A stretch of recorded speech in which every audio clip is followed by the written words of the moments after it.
नमस्कार, मी रुशाली. ईबीएम न्यूजच्या superfast news मध्ये आपलं स्वागत. बघूया आजच्या खास सुपरफास्ट न्यूज.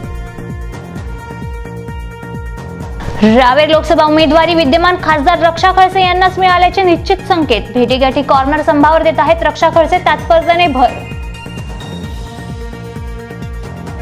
जळगाव लोकसभा मतदारसंघात भाजपामध्ये आमदार स्मिता वाघ व पारोळ्याचे नगराध्यक्ष करण पवार यांचे नाव आघाडीवर. उमेदवारी मिळण्याबाबत एटी पाटील यांनाही आहे विश्वास. भूसंपादनाबाबत औरंगाबादच्या खंडपीठाच्या सुनावणीकडे लक्ष. पालिकेत तर आयुक्तांनी ठराव विखंडनाला पाठवून सत्ताधाऱ्यांना दिलाय जोरदार झटका. या भूसंपादन प्रकरणात मोठा भ्रष्टाचार झाला असल्याची चर्चा याआधीच झालेली आहे महापालिका महासभेत.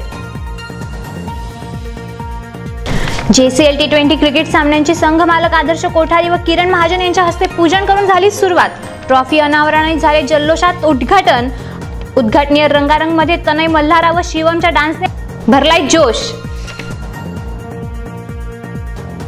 राष्ट्रवादी काँग्रेसचे जिल्हाध्यक्ष ॲडव्होकेट रवींद्र पाटील यांच्या वाढदिवसाला मुक्ताई मंदिरात जाऊन माजी मंत्री एकनाथराव खडसे यांनी दिल्या शुभेच्छा. निवडणूकपूर्व शुभेच्छांना राजकीय आच्छादन नसल्याची सुरेख चर्चा.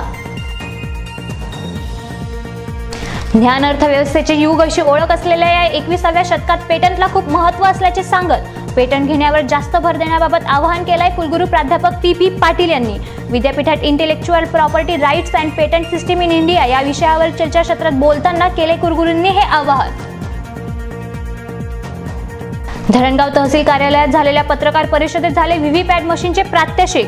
व्हीव्हीपॅट मास्टर दीपक नेहकर यांनी दिले हे प्रात्यक्षिक. निवडणूक अधिकारी राजेंद्र वाघ, तहसीलदार मिलिंद कुलथे यांनी केले होते या प्रात्यक्षिक पत्रकार परिषदेचे आयोजन. माजी शिवसेना जिल्हा प्रमुख ॲडव्होकेट जगदीश कापडे यांचा वाढदिवस साजरा झाला. मित्रमंडळी व चाहत्यांच्या जल्लोषात.